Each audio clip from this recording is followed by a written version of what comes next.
Om Jnana Timirantasya Jnanam Jana Shalakaya Chakshur Militam Yena Tasmai Shri Gurave Namaha. Translation. My dear child, who's speaking? Anyone tuned in to yesterday's verse?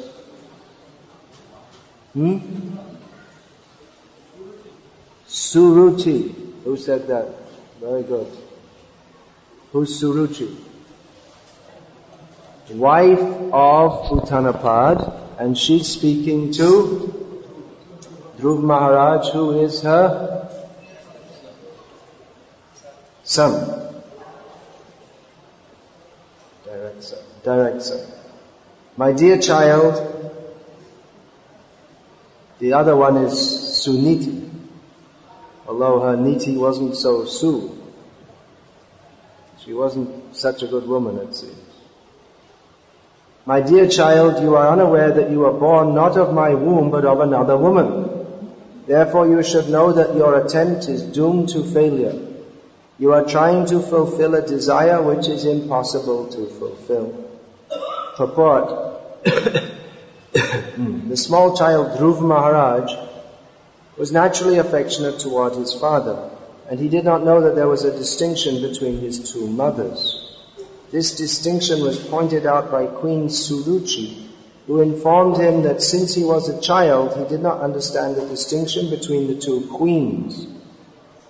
This is another statement of Queen Suruchi's pride. Oh no, I'm wrong. You're right. Sorry. Forgive me. Suruchi is the is that the right term? Stepmother, co-mother maybe. It's a different culture, so there's no stepmothers. Yeah, but I think the original English meaning is something different. Anyway, it doesn't matter. The story is well known, at least among those who read Prabhupada's books. It used to be well known among pretty much everyone in India, all these stories of Nrsimha and Prahlada, all the Gajendra, all these stories are well known. Nowadays people don't know it much. I'll just recap. Dhruva Maharaj, young boy, child, really just like 5 years old, went to his father Uttanapad, on whose lap was sitting his brother, whose name was Uttam, still a common name. And Dhruva Maharaj wanted to get up also on his father's lap, but was restrained by his stepmother, who told him that you're not fit to go because you're not my son. So this was the beginning of Dhruva Maharaj growing up. Children are innocent generally, and they tend to trust others. But gradually as they come into the world, as they grow up, they learn about the harshness of life, that you just can't trust everyone. So with Dhruva Maharaj, it was a shocking revelation, and his resolution to do something about it has become eternally glorified within Srimad Bhagavatam, because he approached Lord Vishnu to fulfill a desire which was impossible to fulfill. I mean, children may have so many desires. I know in my childhood, that the young boys, they all wanted to be like fighter pilots or football stars or something like this. But I don't know what happened to all my friends at school. Most of them ended up, clerk in an office or an accountant or something much more boring. But Dhruva Maharaj, he desired to be not just the king of the world, but to have a kingdom more prestigious. It was a matter of prestige for him, more than wanting to enjoy and lord it over. It was a matter of prestige. He thought, my prestige has been severely damaged here. I want to show I'm big. I'm going to be bigger than Lord Brahma. It was an impossible desire to fulfill. But it was fulfilled by the grace of Lord Vishnu. And the name Dhruva has become synonymous with, what is that? It means like very firm resolve, isn't it? Or fixed. Just like the Dhruva Tara, the pole star is fixed. Bali Maharaj also, his sacrificing everything, sacrificing himself, the word Bali is synonymous with an offering and sacrifice. So the important point here is the approach to Lord Vishnu. Obviously. Otherwise it wouldn't be in Bhagavatam. Otherwise there are so many things that have happened in the universe, in the history of the universe, which we don't know about. There are so many things. If you read the newspaper, you'll find out something about various different political intrigues and goings on in the world, and these things go on. The flow of material life continues. There's always someone on top and someone trying to pull them down. There's always some politics going on. So that Dhruva Maharaj, that he attained such a great kingdom, the point here is not that he attained a great kingdom, because so many people have attained great kingdoms. And what is this? Vidyapati says, Koto Chaturangana Mari Mari Jauti. How many Brahmas have come and gone? You may think someone is very big and powerful. For some time the Western world seems afraid of Saddam Hussein, and eventually they hunted him down and killed him. He seemed like a very big and important man, but not very important in comparison to Lord Brahma. So we're thinking Saddam Hussein is very big, or George Bush is very big. All like little ants to Lord Brahma. Almost literally. From Brahma's vantage point, he's looking down. Just like if you look from the top of a high building, you'll see people walking below, they look like little ants. Srila Prabhupada took his first flight from New York to San Francisco, and he noted, as everyone notes, that the houses, as he was landing in San Francisco, the houses, they look like rows of matchboxes. And someone living in a particular house thinks this house is very important. Home sweet home. But it just looks like one matchbox. So from a high position.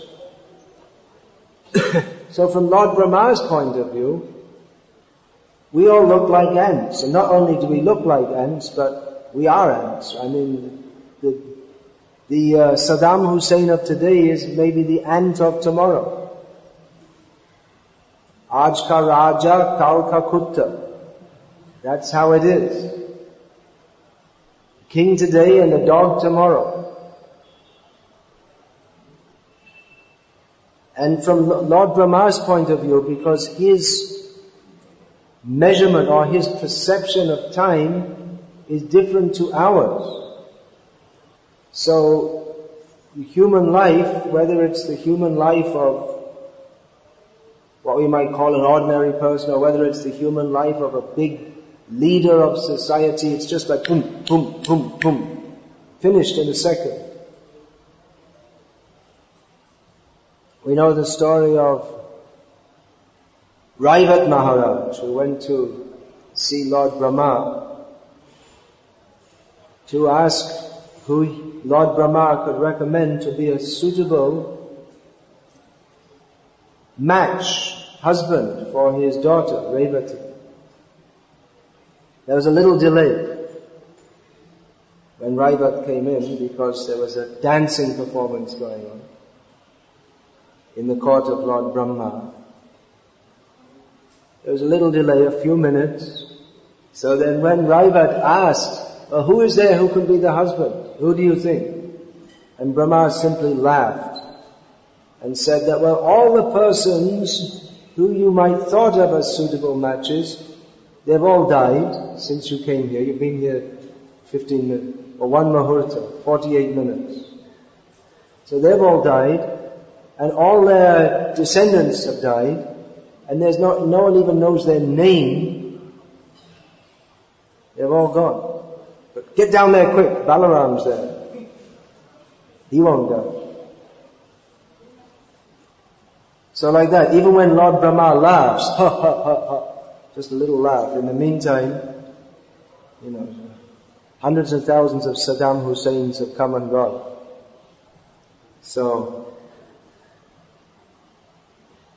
the point here is that Dhruva Maharaj getting a big kingdom, that is not the subject of Srimad Bhagavatam. That's not the point of it, even though it's mentioned. And there are many kings mentioned in Srimad Bhagavatam. But the Bhagavatam aims at revealing the supremacy of Krishna as the Supreme Personality of Godhead, and of bhakti to him as being Shaya Shruting Bhakti Mudhasyate Vibho, one who, as being the topmost process, and one who gives that up to go to other processes is simply wasting their time. Now here the example of Dhruva Maharaj is given in the Nectar of Devotion, which is practically, it's a topical study of Srimad Bhagavatam. Most of the verses quoted in Bhakti Rasamrita Sindhu are from Srimad Bhagavatam. And it brings out the essence of Srimad Bhagavatam, which is the Bhakti Ras. So therein, it's analyzed what is the nature of Bhakti, how Bhakti is superior to all other processes. Bhakti is the only process which is of any real value to anyone. Everything else is not of any value whatsoever if we analyze in ultimate terms. So therein, the Dhruva Maharaj is cited as a neophyte devotee, or one of the Chatur Vidha Bhajante Mam Jana Sukritin Arjuna Arto Jignasur Artharti Gyani Cha Bharatarshava. He's cited as the example in the Bhagavatam of one who is Artharti, desirous of wealth.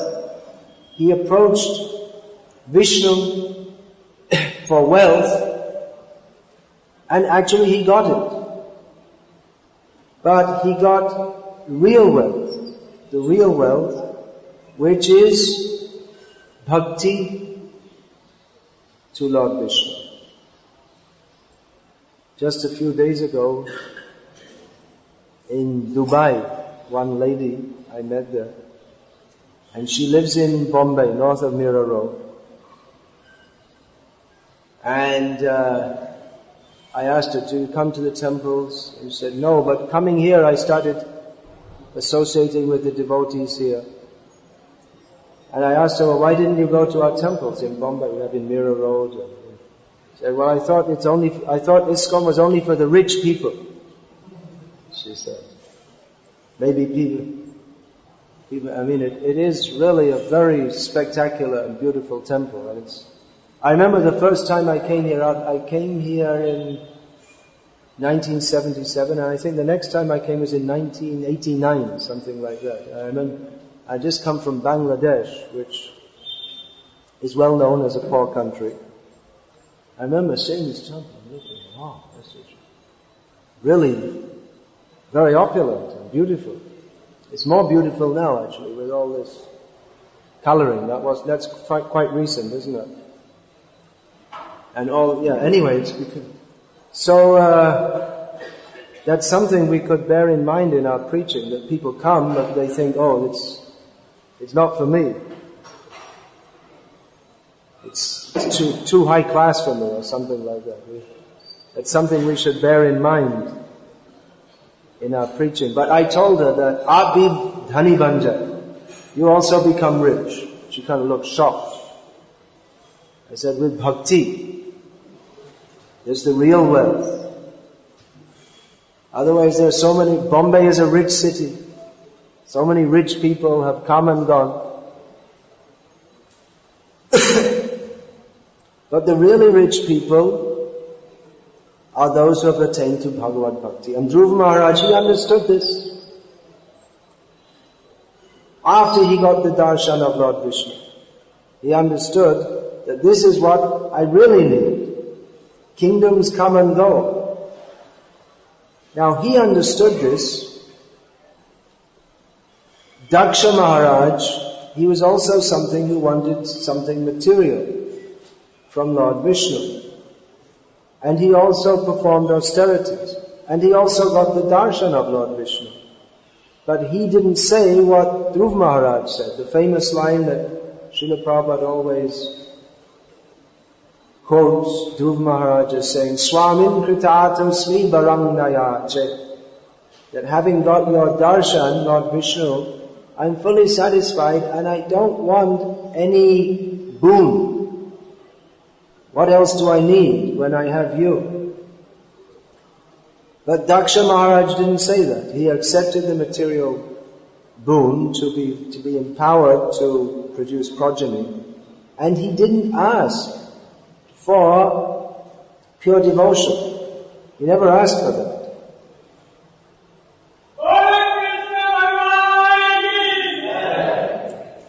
So, he's getting the idea. We should ask for pure devotion. He's listening to the class very carefully. Yeah, now we're discussing about Lord Vishnu and the value of bhakti.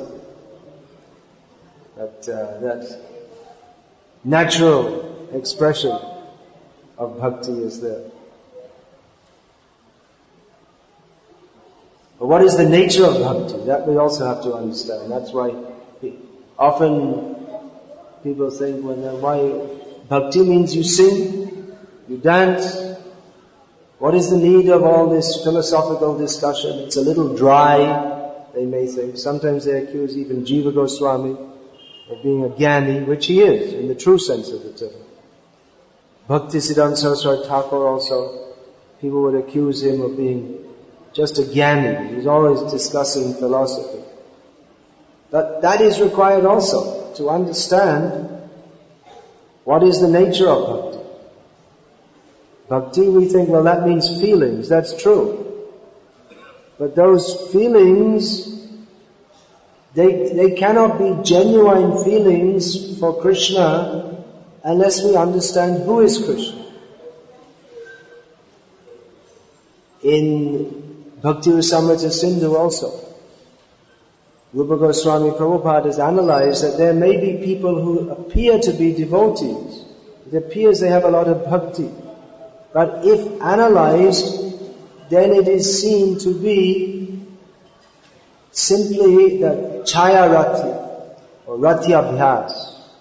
It's either a shadow of actual attachment to Krishna, or a abhas, I guess you could say a glimmer, or a reflection of that. Again, yesterday I was in Kuwait, and one man who's been preaching there, Telugu by background, devoted. He has a group of Telugu people who he's preaching to, so he said when he first met, they called him to speak on Bhagavad-gita to them, and they're a group of Telugu people who regularly meet in Kuwait and recite Bhagavad-gita and Vishnu Sahasranam. And they do puja to, guess who? Balaji. Tirupati Balaji. So he went there and saw they all looked very devotional. And then he started speaking to them and found that, surprise, surprise, their philosophical understanding is completely impersonal. So on the one hand, they're doing bhakti. On the other hand, they don't really believe in God at all. And they believe, if you ask them, they say, of course, I believe in Vishnu, Balaji. But then if you ask, well, what is the nature of God? And they say, he has no form, no name. This form of Balaji who we worship is it's only a representation of the ultimate, which is impersonal. Actually, mostly people don't think very much at all. But if you ask them, if they have any philosophical idea, then they come up with this. So on the one hand, they're doing bhakti, and it seems, it's very genuine, it seems. But then if you ask them, their understanding is incorrect. So how can it be bhakti? Bhakti is a science, and Srila Prabhupada gave the subtitle to the Nectar of Devotion, the complete science of Bhakti Yoga, and he often used this term in connection with bhakti. And people may say, well, why? Because that's stated in the Shastra itself. Bhagavad Tattva Vijnanam Mukta Sangasya Jayate. This is the science of Tattva, Bhagavad Tattva, intrinsic knowledge of the personality of Godhead, by which knowing which one becomes liberated from material entanglement. So you may say, as the impersonalists say, that one may do bhakti in any way, and it's the bhav that matters. But it's not just the bhav. One has to know where to direct it. It's not enough to say that we are worshipping Vishnu, but we have to know who Vishnu is and how to worship him in a manner which is pleasing to him. Otherwise, he won't accept it. The point of bhakti is the Supreme Lord is accepting the offerings of his devotees. But if it's offered in the wrong way, just like in Bhagavad-gita, Lord Krishna says about worshipping the demigods, it's avidhi purvaka. It's not in a proper manner. Krishna doesn't accept it.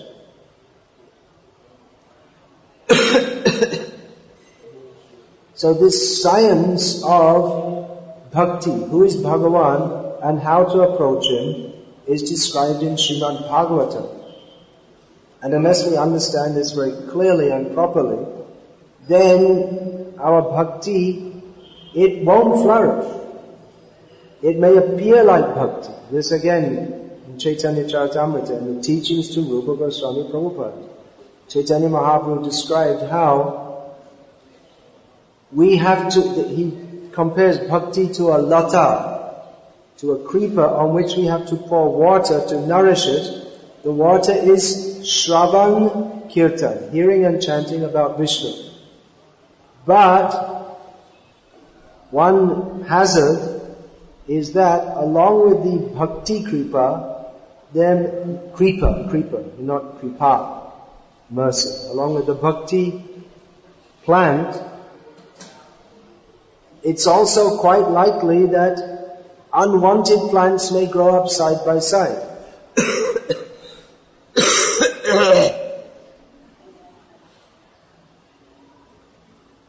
because the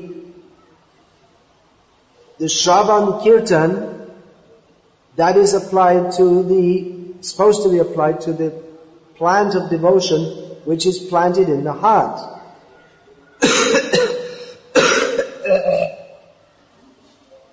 Excuse me. But in the heart, there are also, apart from the Bhakti Lata, the Bhakti beach, the seed of the creeper, there may be also so many unwanted things. Kam, Krodh, Lobh, Moha, Mada, Matsarya. So if we're not careful, that we're pouring the Shravan Kirtan, we're nourishing, but we may be nourishing not exactly the creeper of devotion, but the creeper of non-devotion or anti-devotion. And Chaitanya Mahaprabhu says that it may appear very similar to the plant of devotion, but actually, you see the creepers, they grow around each other. By watering the plants of material desire, that can eventually crush or strangle the Bhakti Lata. And it looks like there's a lot of bhakti, but actually there's simply a lot of desire for prestige, for money, labh, puja, pratishtha. These are the main upashaka. Chaitanya Mahaprabhu describes weeds that can destroy the plant of devotion. So it's necessary to understand the subject matter properly. Why is it that Dhruva, you see the example here, Dhruva Maharaj, he has become celebrated as a great pure devotee. He wasn't a great pure devotee in the beginning. He started off with a very strong material desire, and he approached Lord Vishnu, and he became a great pure devotee. Now Daksa Maharaj also had a very strong material desire, a very ambitious material desire, and he also approached Lord Vishnu, but he didn't become a great pure devotee. And there are many, although in Bhagavad-gita Lord Krishna says that the Artharthi, among others, those who are desirous of wealth, who approach me, Krishna says, that they can eventually become pure devotees, but we see that not everyone who approaches the Lord for material wealth becomes a great pure devotee. Bhakti Chaitanya Swami, I think you don't know him. He doesn't come here. Does he come here? Very rarely. He's based in South Africa. We used to do traveling Sankirtan together in England and Ireland many years ago. So anyway, I was listening to a lecture he was giving, and he was saying that their famous temple, the ISKCON temple in Durban in South Africa, many Hindus come there, and that temple has become famous for making vratas. You make some vrata, some vow, you offer something to the Lord, and you will get your desire fulfilled. It's like the local Tirupati. And you may wonder why so many people go to Tirupati, and it's increasing more and more and more. Not only Tirupati, so many places, just like Govardhan. When our generation, we first went there in the 1970s, you could walk for 2-3 miles without seeing anyone else. Nowadays, on the Purnima day, on the evening, it's like being down at Bombay Central. All the way around, 24 kilometers around. It's packed with people. So one time I was there, I asked Narayan Maharaj, Bhakti Gaurav Narayan Maharaj, who resides there, how is it that so many people are coming? And he said, well, Govardhan is very merciful. He's fulfilling people's desires. So people come, they say, all right, I'll do a parikrama in Govardhan. You fulfill my desire and it works. And they go back to their village and they tell people it works. And the village people say, hey, we're going too. And people have great faith. And it must be working. Otherwise, why are people coming? So same with Tirupati Balaji. Their desires are being fulfilled. Otherwise, why do they come? So in the same way in Durban, that temple has got a reputation. There may be some forms of the Lord reciprocate in different ways with different people. In Cuttack also, in Orissa, there's that one Shalagram Shila who was offered to Bhaktisiddhanta Saraswati Thakur, who's in the mud there, at Satchidananda Mud. So I don't know about nowadays, but he became very famous for fulfilling desires. So anyway, in Durban, and then there are temples you go where the women who don't have children, they get children, like that. And in Chennai there's Visa Ganesh. You go to the Ganesh temple for getting your American or Australian visa. Now I heard there's a cricket Ganesh. They go and pray for the Chennai cricket team to win the cricket match. So, anyway, in Durban, Bhakti Chaitanya Maharaj was saying that he met one man and he saw him offering some banana and milk and burfi. So Maharaj asked him, what are you doing offering this? He said, I made a vrata that for 1 month I will offer 1 banana, 250 grams of milk and 1 burfi, and at the end of the month God will give me a new BMW car. If anyone knows BMW, it's a very expensive car. So many people come like that. But how is it that, what is the difference between Dhruva Maharaj and others? Who would like to suggest? What is the difference? You've got your hand up right away there. What's the answer? Well, he went to Narad. He went through Narad Muni. Very good. I would have given the same answer. That's a major factor, yeah. Yeah, what are you going to say? Shukapri. Mercy of Narad Muni, when he saw the Lord, when other people are seeing the Lord, but they ask him material things, but he didn't ask, although he had material desire, but he didn't ask. What do you mean to say by the grace of Narad Muni? When he saw the Lord, he relinquished his material desire. People also see material things, not everyone, so many people see the Lord, but they don't recognize Him. Yeah. What's your answer?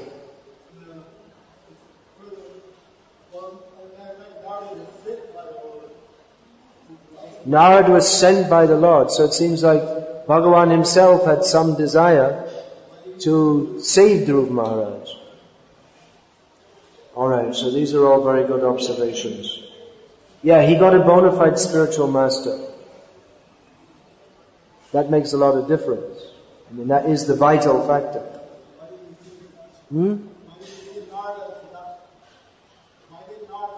Why was Narad not sent to Daksa? Yeah, it's not only the blessings of the spiritual master. Although we've heard it said, Guru Kripa Hi Kevalam, the mercy of the Guru is all in all. Well, that's true. But we have to accept it also. We see Srila Prabhupada, he preached all over the world and he said pretty much this, it was the same message for everyone. Some people took it and some people didn't take it. So it depends on the inclination of the individual also. It means due to their previous, what is that? Yesham Twantagatam Papam Jananam Punya Karmanam Tegvanda Moha Nirmukta Bhajante Mam Juravrata. This Dhruva Maharaj is the example of Dhruvavrata. I mean, he made a heavy vow and he maintained it in all seriousness. Now, and again, it wasn't simply in reciprocation with his vow, because Hiranyakashipu also made a serious vow. But they didn't both get the same result. It means that Dhruva Maharaj, he must have had some previous inclination toward the Lord. Another reason, in previous lives also. Another reason with Daksa Maharaj is that the Lord wanted him to create progeny. There was a job to be done in the universe also. Does that mean that the Lord favors Dhruva more than Daksha? He wanted Daksha to remain in Maya? No, Daksha wanted to remain in Maya. And the Lord reciprocated with that. There are the demigods, they are known as Sakam Bhaktas. They have some material desire. And the Lord engages them, their material desire, in a manner that they may also do some service to Him.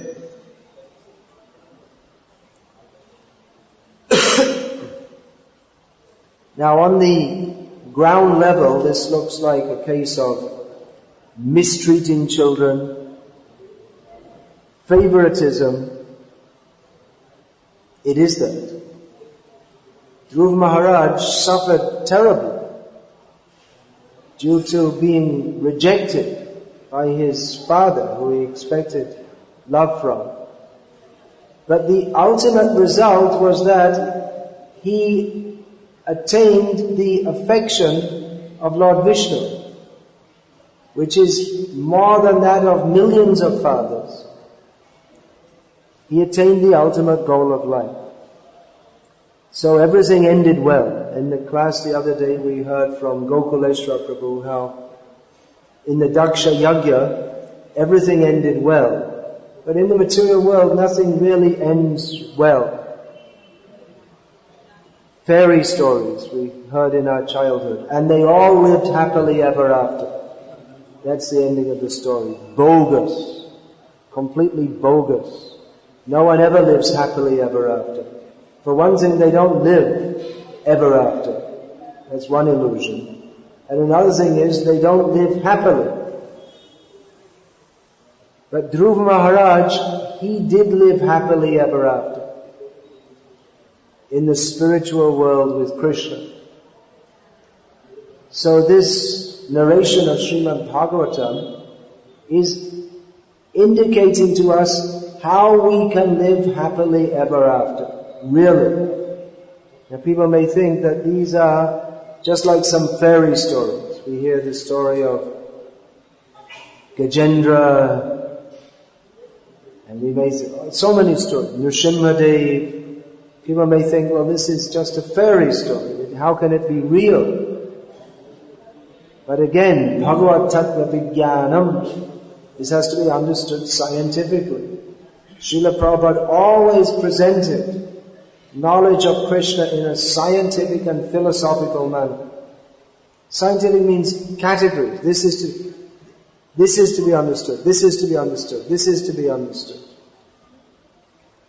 That Bhakti Rasamrit Sindhu, although it's describing Bhakti Ras, it's categorical and it gives the process of Bhakti, which by following we can become advanced. It's a science, just like if you go to the doctor.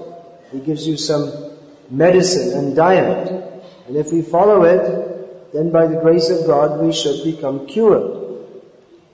So in the same way, if we follow the process of Bhakti, then it should act scientifically. If we don't follow the proper process, then it doesn't work. Sometimes people say, well, I'm chanting Hare Krishna for so long and I don't seem to be going anywhere, as if they're doubting the process of bhakti. But it's not that the process of bhakti, there's anything wrong with that. It's our own application to it. Sometimes devotees become surprised and disturbed when some leading devotee falls away or exhibits what appear to be non-devotional traits, and they think, well, maybe bhakti doesn't work. But actually that shows how bhakti works. If someone falls away, it also shows how bhakti works, because it means that they haven't been following it properly. They made some mistake. Either they were making some offense, or they weren't properly cultivating their sadhana, or they were cultivating material desires. We may not be able to see that. but it becomes manifest. So we shouldn't think that there's any fault in the nature of bhakti or in the nature of Bhagavan. Why did he favor Dhruva and not Daksa? That depends on the desire of the individual also. The other day also, someone was asking me, well, how is it that, how is it that if the spiritual world, everything is it's completely pure, then how can we fall down? I asked her, how long have you been initiated? She said 10 years. 10 years and you're still asking this question. I told her, it's not the first time you asked this question, right? And she said, yes. It's not the first time. But then the answer puts the blame on us. That it's due to our misuse of our independence. But somehow we don't want to accept that I could have been wrong. I did something wrong, therefore I'm here. Purusha sukha-dukhanam bhuktridve heturuchyate. Our existence in this material world, our so-called suffering and enjoyment, it's because of us, our misuse of independence. But somehow we don't want to accept that. So, this point is to be gleaned from comparing Dhruva Maharaj with Daksa Maharaj. And like this, the Acharyas have given so many commentaries which help us to understand. There, in every section of Bhagavatam, in every shlok, in every syllable, Chaitanya Mahaprabhu says, there's so much to be understood. Krishna Tulla Bhagavat, Vibhu Sarva Shroy, Prati Shloke, Prati Akkare, Nana Artha Koi. This Srimad Bhagavatam is non-different from Krishna. He's all powerful, can give everyone shelter, and in every verse and every syllable, there's so much meaning to be understood. So therefore, we can study the Acharyas' commentaries and how they have analyzed the different points, and we can go on discussing, and by discussing, so much realization will come out of that. Even Chaitanya Mahaprabhu, when he discussed the Atma Rama verse with Sarvabhauma Bhattacharya, then he extracted, how many meanings was it the first time with Sarvabhauma? 18 meanings, something like that. I can't remember. Some number. Yeah. And then again, Sanatana Goswami asked Chaitanya Mahaprabhu that you please describe those meanings to me. And then Chaitanya Mahaprabhu came up with 64 meanings. More meanings. Even though he's the Supreme Lord, he's also having more and more realization about himself in the form of Bhagavatam. And he said that ultimately there are unlimited meanings, because any of these terms, Atma Ramascha, Muniyo, Nigranta, these terms, Muni, Nigranta, that can refer to an unlimited, either of these terms can refer to an unlimited number of individuals, and how the Supreme Lord becomes attracted to each individual is a story in itself. It's not stereotyped. It's a generic statement that persons who are satisfied in themselves, still they become attracted to Krishna, but how and under what circumstances? It's different in every case. So like this, there's so much meaning and depth in Bhagavatam. And the perfection of life is to become absorbed in Bhagavatam. The Supreme Lord, narrations about Him. And churn the philosophical meanings, and churn the rasa, understand all the different points. Who is that was telling me? Who's that? Yeah. This Ranganathan was telling me, one from South India, this Sri Vaishnava Sampradaya. He was telling me in their school days, in the literature class,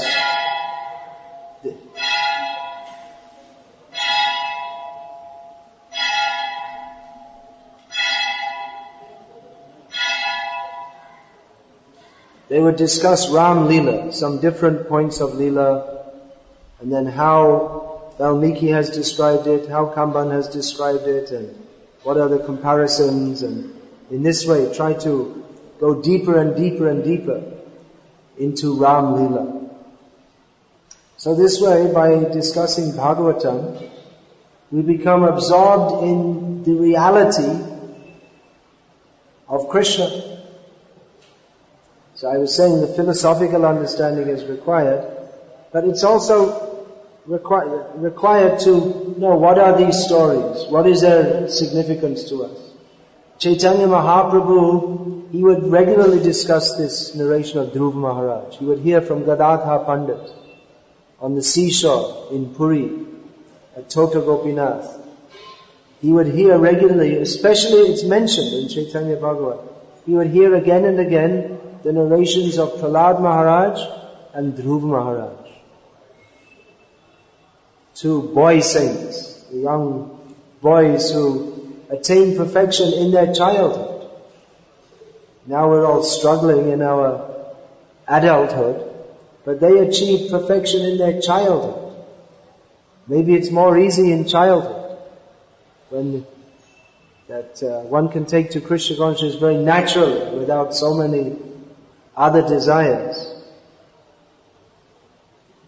So that's another point. You can train your children. Here, there's sitting next to Kapila Dev Prabhu is his daughter, who from childhood has been coming here. Yeah, I know who it is. Not coming here, I mean, born here, lived here.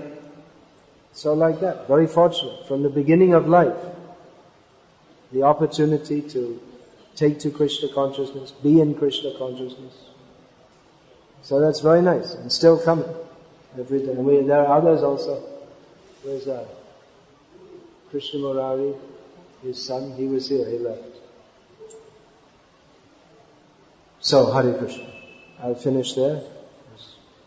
Kind of wandering class, wandered over various topics, but I hope there was some inspiration from points I raised. Please give the mic to Shukapriya Prabhu. Shukapriya is Krishna, I suppose, or is it Parikshit Maharaj? Radharani. And then should be Shukapriya. It's a girl's name.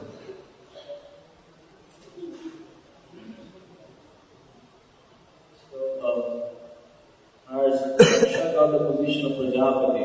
He must be very pious in his previous life. Yeah, very pious in his previous life. Yeah.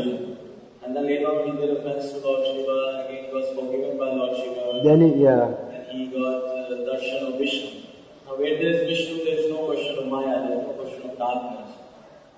Then why Daksa, even seeing Lord Vishnu, then get enlightened? Well, you could ask the same question of all the people coming here. He was pious also. He was pious.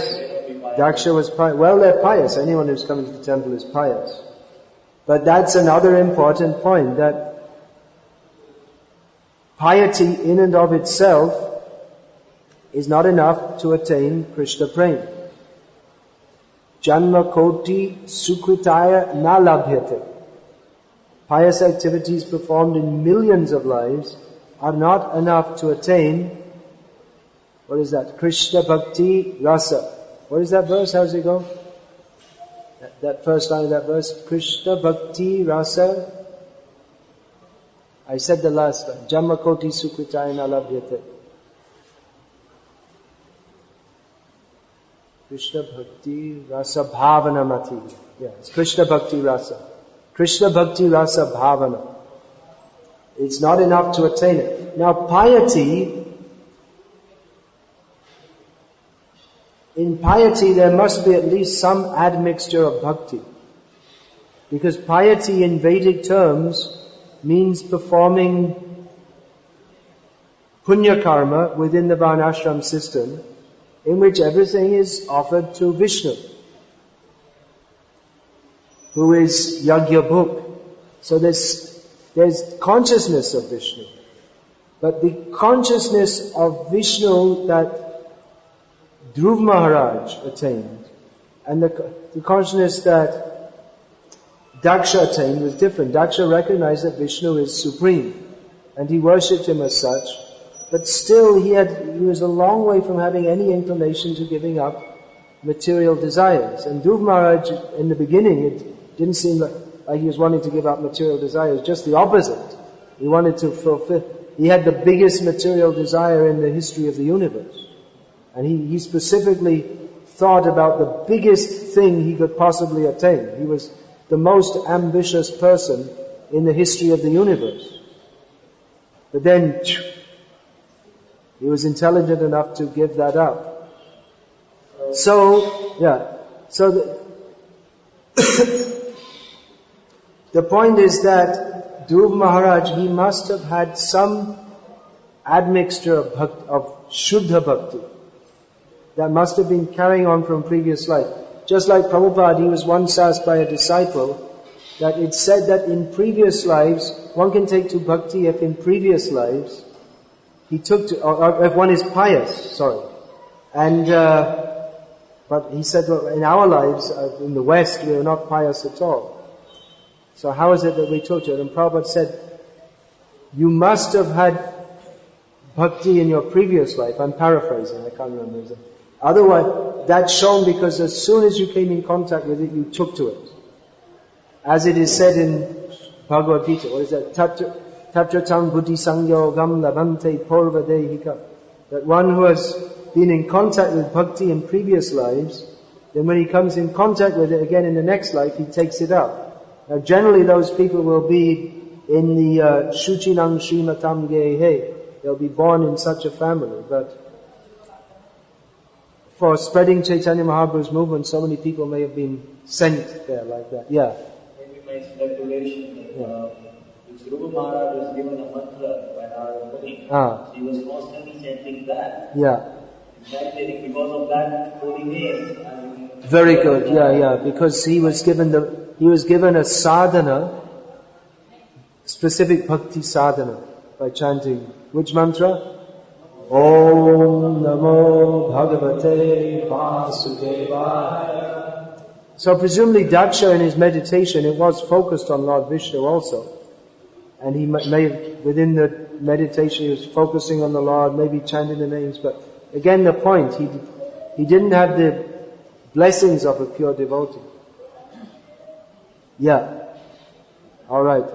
Narad Rishi Das will give us the insight. There are many great sages and saints, they have meditated upon the Supreme Lord for thousands of years. And they are not able to see it in place. But whereas many demons, they receive a bit with the Supreme Lord. Not only that, but they fight with the Supreme Lord. Yeah. So my point is that maybe that pious spirit was not without redemption. So he wasn't as fortunate as the demon who fought with the Lord and got liberated by him. But we'll find in the case of the demons who fought with the Lord that there are Puranic histories of them, and you'll find that they're mostly like people who have done some devotional activities, made some mistake or some offense, and then taken a position of being inimical to the Lord, and then they're killed by him, and their offense is nullified by doing so, and they attain pure devotion. We'll find in all these histories. We just read last Ekadashi in this Krishna Katamrita Bindu, they were giving the story of the washerman, who was actually a parrot in his previous... I don't know. I mean, you have to be careful with these stories also, because there are stories, in Garga Samhita there are so many stories, Harivangsha, they get the stories of the previous lives of various demons. That's a very good question. Narad Muni is an expert physician, spiritual physician. So seeing that Dhruva Maharaj was not going to give up his material desire, he taught him apparently to cultivate the material desire, but he gave him the method of cultivating it in such a way that he would ultimately become free from it. Similarly, Kashyap did that with Diti. When he saw that she was determined to pursue her vow to gain a son who would kill Indra, then Kashyap gave her a process by which she was cultivating the vow, but unknown to herself, she was also doing bhakti, inasmuch as she was chanting the names of the Lord and performing activities, not from her point of view, for his pleasure, but she was brought in contact with the process of bhakti, and she became purified from that. So it's a kind of trickery. And in fact, the whole Varnashram system is a kind of trickery. It's telling people, yes, you feel your desire, here's the best way to fulfill your desire, worship Vishnu. But by coming in contact with Vishnu, they become pious. And then if they come in contact with a pure devotee, they can make the jump, the quantum leap, from mundane piety to pure devotion. But that, again, it also depends on the attitude of the receiver. They may, even when they come in contact, they may not want to do so. Yeah, I'm listening. When Lord Vishnu touched his arms on the head, then his material desire will mediate. And after that he said, my dear Lord, my all desire is fulfilled. I was looking for a piece of broken glass, but now I got a gem. John. Hare Krishna. One more question at the back there. Hare Krishna. Oh, all right. We'll go there afterwards. Go ahead. Speak. I would like to use that the students which are born and brought up in Krishna consciousness atmosphere, they are very fortunate. Well, it's true. I didn't just say it, but it's true. That is true, but then we see that many times it is being like some Gurukuli or like the children of the Vikasa devotee, they get spoiled in the as the past their life, and then they have weird kind of dresses or hairstyles. So, what do you say about that? Throw them into hell. What do you want me to say? I mean, they are fortunate. How much they take advantage of their fortune, that's up to them. But actually that what they've gained will not be lost. And many times we see that children of devotees who do become, they go off the track often. Actually, in most cases, they'll come back to either to some extent or other. In fact, most of them do go off at some point, and then many of them come back. It's like they need to have a little taste and find, how dry and dull life is without Krishna consciousness, and then they come back with more resolve. Yeah, there's a Mataji, please give it there. Would have been better to walk behind Prabhupada instead of in front of him.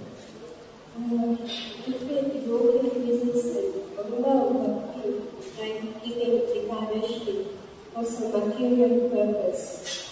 Is this an offense? And what is the result of performing bhakti in such a way? Is it an offense to perform bhakti with a material purpose?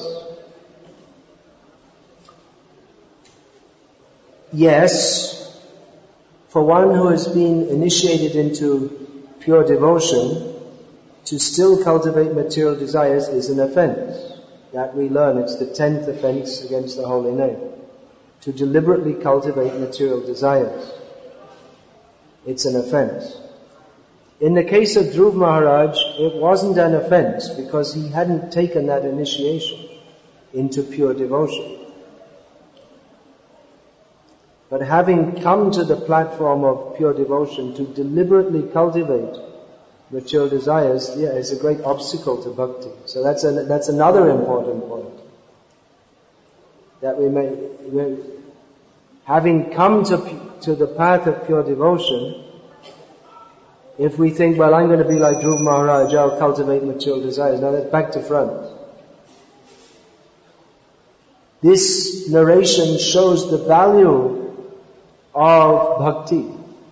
That even if one, for material desires, takes up bhakti, then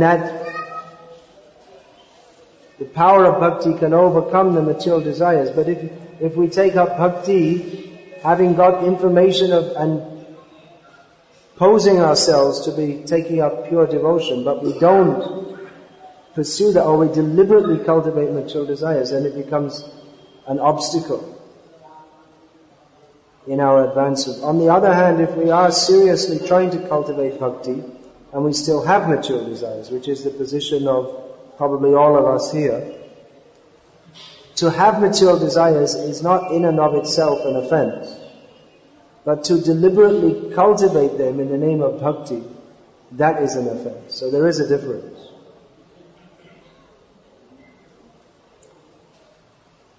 Alright, one last question. Is that? You made this point that to cultivate material desires in the name of bhakti is in itself an offense. But we see sometimes that devotees under the name of Yukta Vairagya may take so many facilities. It's an offense, and sometimes people make that offense. So what's the question? So where do we draw the line in Yukta Vairagya? Where do we draw the line? Well, first of all, there has to be vairagya, then it can be yukta. Vairagya is an attitude. One can deal in crores of rupees and be renounced, or one can be dressed in rags and not be renounced. It's a matter of attitude. Of course, if one is dressed in rags, you may say he's renounced, but that may be renounced by circumstances, not by desire. So it's a matter of attitude more than anything. Yeah. You mentioned earlier about the lady, the manager that you were talking about, and an attitude you have a person who was going to the temple also.